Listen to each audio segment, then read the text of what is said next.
Hi, Year 5, and welcome to your DT lesson. Okay, so we're going to have a little look. We've obviously looked at what textiles are. We've looked at our engineer. We've looked at Faith Ringgold. Okay, and today we're going to have a little look at different stitches. Okay, so embroidery, we now know, okay, is where you put design on a piece of fabric. Okay, so this is the sheet you've got in your pack, okay? So I've done an example here for you for stem stitch, okay? So you've got to do a description of the function of the stitch. So a little bit about what it looks like, okay, and what is it used for, okay? So for this one, it says this stitch creates a thin line and can be used to outline embroidered shapes to form flowers and plants, stems, and a variety of other applications. Stem stitch is easy to work in a straight or curved line, making it suitable for so many embroidery designs. Okay, so you don't have to write loads and loads and loads. Okay, but just a brief description in there and what they're used for, and then you need to draw an example of that. Okay, so this may require you to do some safe internet research. Okay, but what I am going to do on this video is just show you 4 videos of each stitch, okay, where you can see it in practice just in case, okay, you're not able to do that research. So I'm just going to quickly click over to this bit. Okay, so the first one I'm going to show you is the lazy daisy stitch. We're just going to watch bits of these videos, okay, because some of them are a little bit longer than others, okay? So we're going to watch bits, but take as much as you can from this, okay?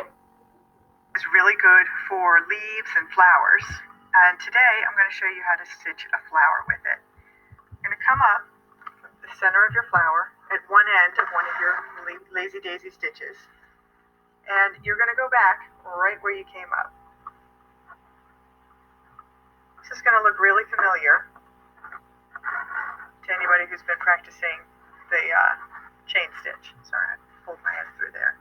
So you're going to leave a little loop. You're going to come up at the end of your stitch, and you want to pull the needle right through that loop. Make sure that the thread is through the loop there. And when you pull on it, that's going to pull the loop tight and hold it in place. So you can almost see like that your petal has started to form there.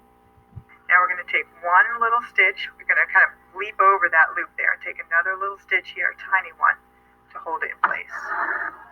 And that is one lazy daisy stitch.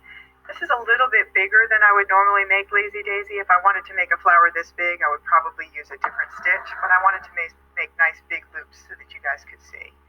So I came up in the center, and go back down pretty much right where I came up. I'm going to leave a loop. I'm going to come up at the end of my stitch, and I'm going to make sure my thread is going through that loop. Pull it somewhat tight, but not too tight, and take a little stitch there to tack the end of that loop in place. I'm going to do one more. Come up in the center, go right back down where I just came up, leave a loop, come up through the end, make sure that my thread is coming through that loop. My tail's getting too long there. Let me just pull that forward. And there's one tiny little stitch at the end to hold that in place. If you ever get a loop forming like this, where it just kind of spontaneously ties a little knot itself on the surface of your fabric, this will happen sometimes because of your thread twisting up. Put your needle in there, just kind of pull on it, and often that'll pull it most of the way out. Then you can put your needle in there, this loop. Okay, so you can see there the petals started to form. Okay, this is hence why it's called a lazy daisy stitch. Okay, now we're going to switch to a satin stitch. Okay, and we're going to just have a little look at how you do the satin stitch. So let's see what the function of this is.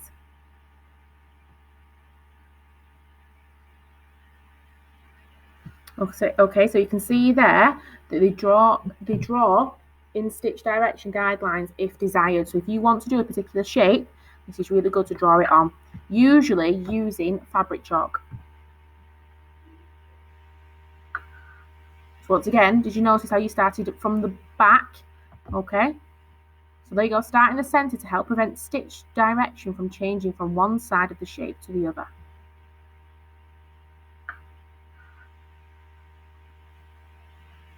You've got that center line there. It's almost like you're doing half at a time.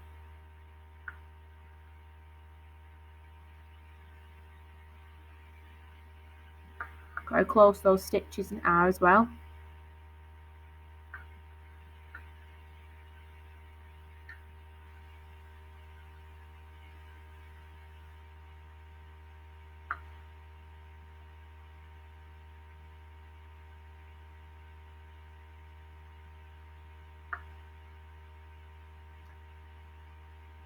The tension is how tight it needs to be, okay? So you can see that they pulled it really rather tight.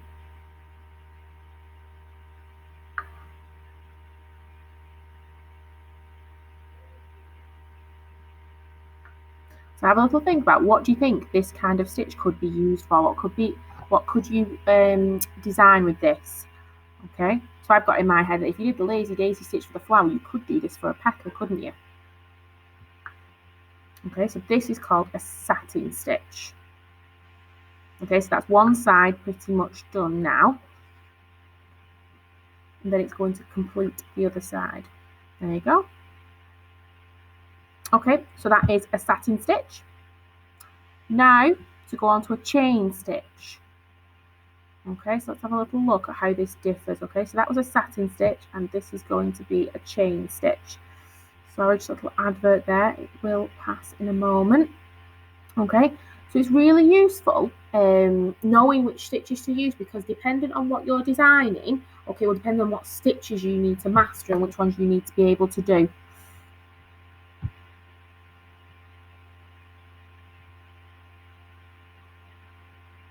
Okay, so same lady as before. Hi, I'm Wendy from ShinyHappyWorld.com, and today I'm going to do the fanciest one we've done so far. It's called a chain. The outline stitches that we've done so far. We've done a running stitch that gives us a dash just a variety of different stitches. We've done a back stitch that gives us a continuous row of straight stitches. And then we did a split stitch, which gives us more of a braided or textured kind of look, and where you can't, it's harder to see where the individual stitches start and stop. Now we're going to do the chain stitch, which is a fancier stitch. Just like the other ones, you come up from the back, pull it through. Then you're going to go back down in the hole that you came up, pull it through, and leave a loop there. Come up a stitch length away, and you're going to come up with your needle right in the middle of that loop. And that thread, so you can see why it's called a chain stitch. It almost creates like a link in a chain in place to keep it from pulling up there. I'm going to show you again. Go down where you came up, leave a loop hanging down. So once again, be having a little think about what this kind of stitch could be used for. That time I didn't come up through the loop because it was standing up straight. So now I just pull it through the loop now. And then we'll lay it nice and flat. You don't want to pull too tight on this, or it'll pull the curve out of that loop. You want to keep it a little bit loose so it looks like a chain. Back down where you came up. Come up a stitch length away.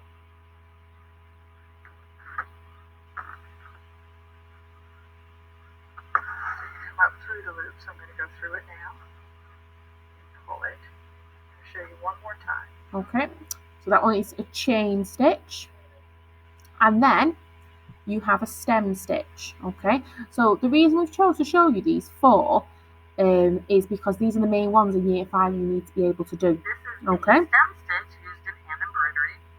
It is a terrific outlining stitch. It makes a beautiful rope-like line. And it also takes tight curves very well, so it's excellent for detail work. And it's such a versatile stitch that you can even use it for filling by working rows of stem stitch close together, and you can even achieve a shaded look by changing your shades. So the video today is a little bit long, but so once again you can see that they've outlined all the way around this rectangle what they want to do. Keeping the twists of the stitch consistent and working sharp corners. So we're going to start by working from left to right on the base of the rectangle. I'm going to start by taking a stitch length forward, then bringing your needle up about halfway between the beginning and the end of the stitch, keeping your working thread below the needle. Pull